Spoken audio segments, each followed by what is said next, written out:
Good morning, everyone, and welcome back to Stories That Inspire Us, the author series. Of course, I am here on this Friday, March 24th, with an amazing guest. And, I've often said numerous times there's a story behind the story, and stories are that important because whatever your story is, whatever you have been through, and maybe you're to the other side yet, or you're in that transformational part, there's somebody out there who needs to hear your story. Today, of course, I am so excited to introduce my guest, Katja Rusanen. She is a transformational story coach, a #1 international best-selling author of the books, And You Must Love Me, But He Loves Me, and If I Love Me. I hope I've captured all your books. Welcome to the Stories Podcast, Katja. Thank you so much for having me. It's my pleasure to be here and hopefully inspire the audience on their journey. Yes, absolutely. And as I was reading through your book, when you read someone's book, when you start to read the book, when you see the cover, when I started reading it, I felt as though I was there with you. I'm specifically talking about your book, And You Must Love Me, because your story behind the story is kind of where I want to go first, and then kind of bring it forward a little bit. As an impressionable 16-year-old, I feel that was kind of the start of things, of your story unfolding, perhaps in ways that you never imagined. That's true. There was in the book, the event that is the starting point of the book. It is what I went through as well as 16-year-old. And during the years, I had this inspiration to write a book to that 16-year-old me, who was going through very, very challenging times, but was not open to receive help. And I thought, like, maybe if I share my journey, maybe that could help even one person, like just find the spark of light that it is possible to overcome very challenging and hard situations in life, adversities that some of us go through. That is so true. And I think for especially what our youth has been through the last few years, really has, in a lot of ways, heightened the feelings that they may be feeling, not knowing how to process them, or not knowing how to communicate that to their parents. And I think sometimes as a result, the teenagers act out in certain ways that maybe their parents didn't even expect. Mm-hmm. Yes, and sometimes the communication, and that might continue whatever age we are. Sometimes it is challenging to talk from emotions and how we are processing things. I come from a cultural background where we didn't really talk about feelings and emotions. And then, because I'm originally from Finland, so people are like, where is the accent from? So I'm from Finland, and it is common in my cultures to stay strong and keep going and be independent.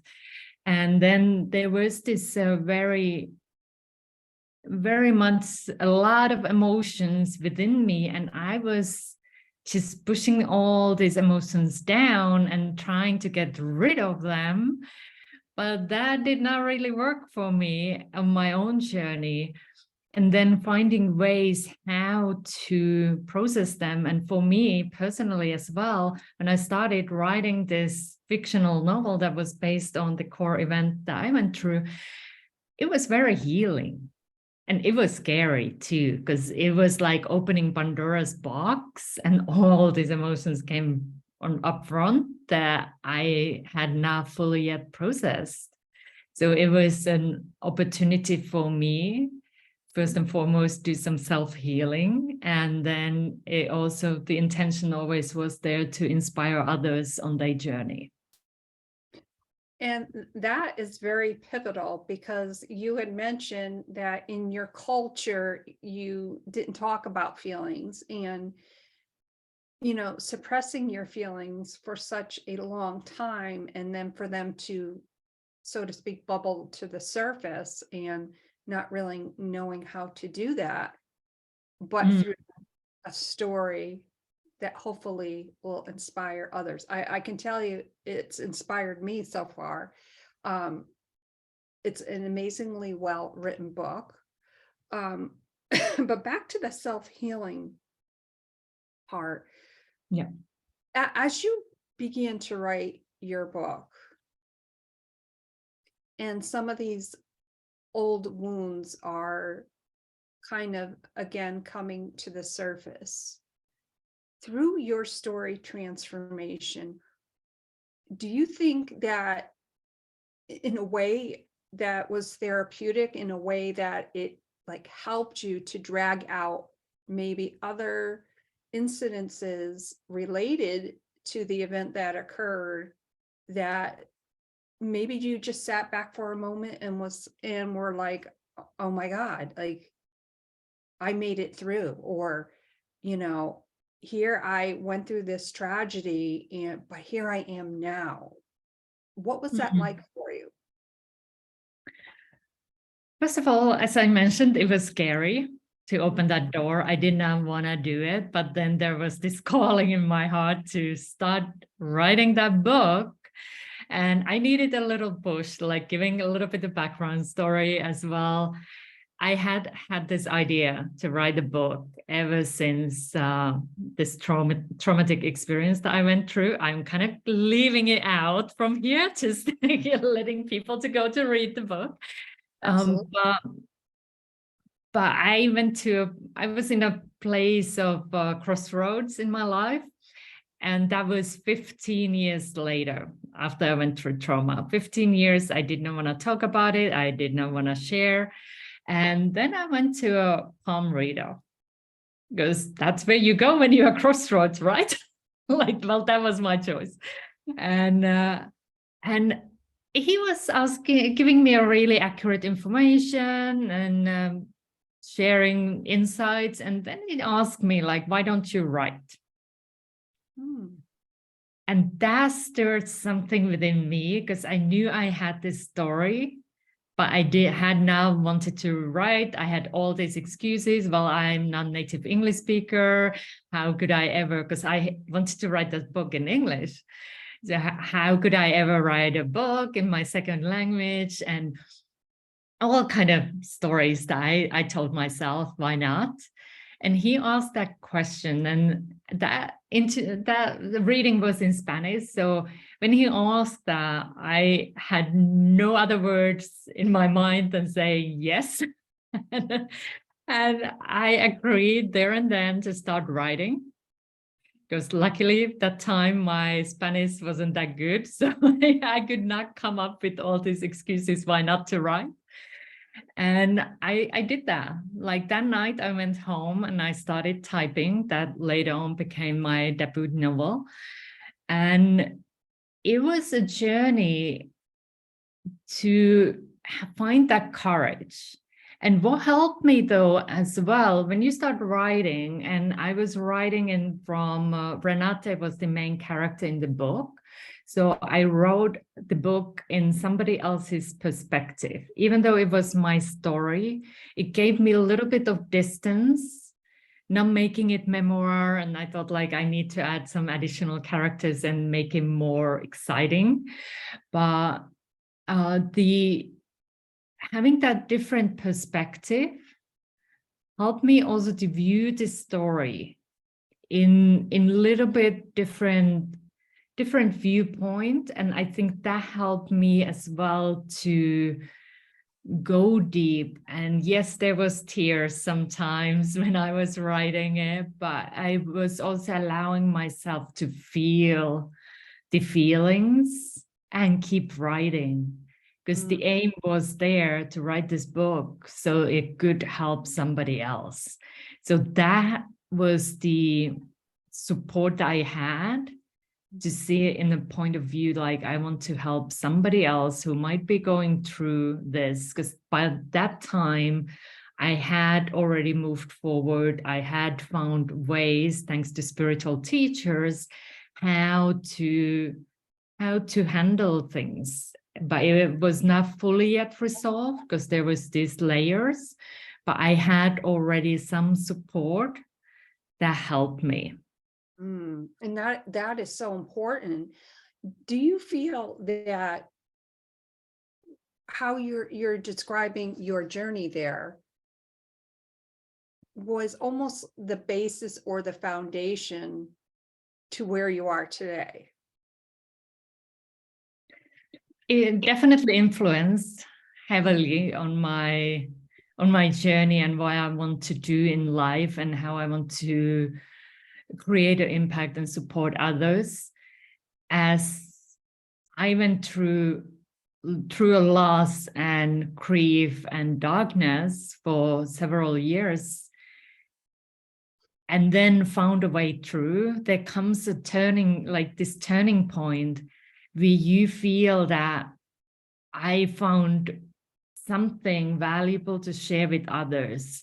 Like I learned some lessons, and it's more the lessons that I want to share with others than, hey, I went through this and it was painful. It's more like, hey, we all go through in life some sort of adversities. That's how this life is built.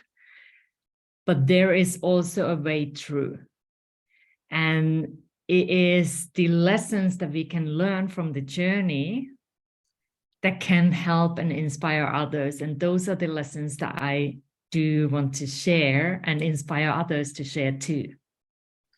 And I just got the chills when you said that. I mean, yes, it is cold in the Northeast here, but on an emotional level, because the stories that we share, the stories behind the stories that led us to where we are today, is really the inspiring part, where if one person that has read your book can be inspired by your journey, you've accomplished that tenfold. And that just must be such an amazing feeling. Yeah, because it is. And I think that inspires a lot of people who go through trauma. It's like making that event, and I even get tears in my eyes, because it's just finding that silver lining, just making that event, making that thing that you go through, and we all have our own journeys, making it meaningful, and then helping others, because I think that brings the service element into it. So making somebody else's life better. So it just touches my heart really, really deeply, and that put me onto this service path where I'm now. And that is so amazing, because you just mentioned finding the silver lining. Yeah. Like, we all want that. We all strive for that, especially when we're going through a trauma, and perhaps when a trauma occurs for different people or has occurred, we all go through a different emotional process through that. Mm-hmm. And I always go back to the story of what happened with my son. And obviously I would never want anything to happen to my son, but I feel that I am at the cusp of that silver lining as a parent. And I am so blessed and grateful that today, March 24th, he's been 5 months seizure free. I am ecstatic. I am so blessed and grateful. That's But beautiful. yeah, isn't that amazing? I mean, Oh my gosh, he's just amazing, absolutely amazing. And of course, I've often said as well, he is the inspiration behind my third Mhm. podcast, Stories That Yeah. Inspire Us. To me, that silver lining, I think, is still developing. Mm-hmm. And it can take time as well, because I believe, like, and this is something I share with my clients as well, there is moments after trauma that we feel life happened to us, and that's pretty normal to feel that way. And then there starts to be a turning point when we start seeing those lessons we have learned, what we have become, because we went through something. And then we start seeing that life happened for us. Mm. And that's the moment when we start seeing the silver lining. And how long that takes, it's very individual. But if you have support, people helping you to maybe ask questions, maybe bring light, especially if we go through tough times, like just bringing that loving presence helps to maybe see the situations in different perspective. And there is no rush, there is no timeline. You need to move from here to there in 2 weeks, because it's very individual, as I mentioned. And I want to, for me, it took 15 years. So if somebody's in the process, it doesn't need to take that long. But I also learned from that time, because I was not willing to have help. I was like thinking I need to suffer, I need to go through tough times because what had happened. And now I'm a super big advocate for having support, because I went through thinking I need to do things on my own. I need to go through the hard way. And when we have the support available, it just brings that ease onto the journey when we know we are not alone going through tough times. Wow, the ease of the journey. And I just want to point something out. As you were saying, you felt that you needed to suffer, there was almost I almost saw a sadness, but then you talked about the transformation part. Mm-hmm. Your face lit up. You had this beautiful smile, and I just thought, wow, like I just witnessed a transformation before my very eyes. Yes. That was magical. Thank you. You're welcome.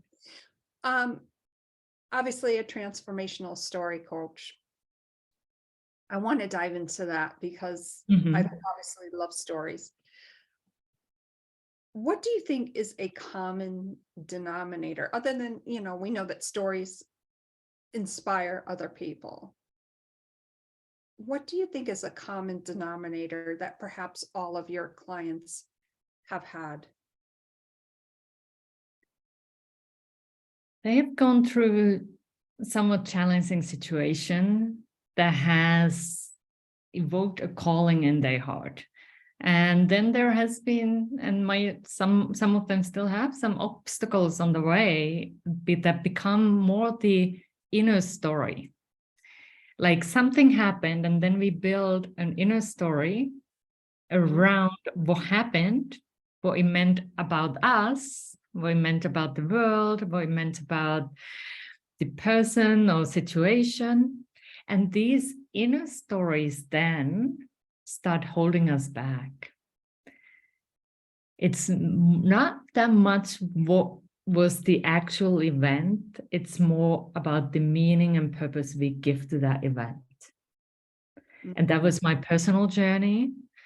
And that's what I see in clients as well, that it's the inner story that needs transformation for them to be able to be free to share their gifts with the world.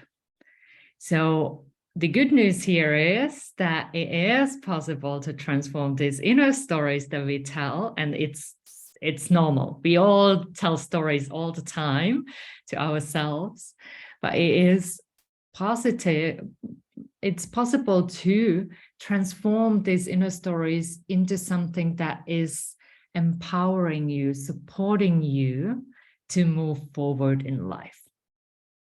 That is so beautiful, because I think sometimes when you go through that process of, this is happening to me, as you mentioned, versus life is happening for me, we don't necessarily see that at the time. And we have to allow ourselves that opportunity and that dignity to move forward in a way where we feel comfortable in that process. It can be an uncomfortable process, but it can transform that inner story, as you mentioned. Yeah, it's possible. And the biggest gift you can give yourself is to have the loving support, have compassion with yourself, as you've gone through a lot. So now seeing things, and this goes a little bit deep where I go with my clients, like seeing things from soul's perspective. And I believe soul is all about learning, what we are learning here in the Earth School. So bringing that perspective into and viewing your life like, okay, what am I learning through this situation? What did I learn from when I went through that experience? And that learning can start shifting you towards gratitude, and that will be uplifting your energy. And then you can start seeing maybe more possibilities for yourself in the future. That is so beautiful. I love what you said about the possibilities, because they are endless. Like, we can say, I am so blessed. Like, as I mentioned, 5 months, my son's seizure free. And I woke up with such gratitude in my heart. Yeah. And that can transform into other things. And, maybe I think today's going this way, but yet I might deviate this way, and that's okay. Yes, and having gratitude, it's just a beautiful gift. That energy, it's just so beautiful when you feel that in your heart. And if you don't, that is part of the process. So if you don't yet, like, what am I grateful for? It's okay to feel that way, but then you might start asking, what can I be grateful for? Start finding those things. Maybe it's a rainy day, maybe it's sunny day, like whatever it is in the beginning, just find something you can be grateful for, because that starts training your mind to look for the good in life. And as you were describing that, the grateful aspect, I thought back to that moment when I was coming home from Philly to Connecticut. I was on the George Washington Bridge. I was in traffic. I am grateful for that, because that is when I came up with the idea for stories that inspire us. Like, everything that my son has been through, this has to have some meaning. It has to have some, and I am grateful for that moment. Katja, I just want to segue over and welcome, of course, everyone on the, excuse me, on the Wisdom Audio app. Thank you all so much for being here today. I see some familiar names, so thank you. Hey, Phantom. So many amazing names and friends that I've met along the way. And how do people work with you? In other words, what is the best way for our viewers and listeners to connect with you further? Yes, so I do have one-on-one coaching available at the moment. I do organize sometimes also workshops, especially around the inner story work. But they can just reach out. I think you're going to put the show notes, my details, so you can reach out by emailing me.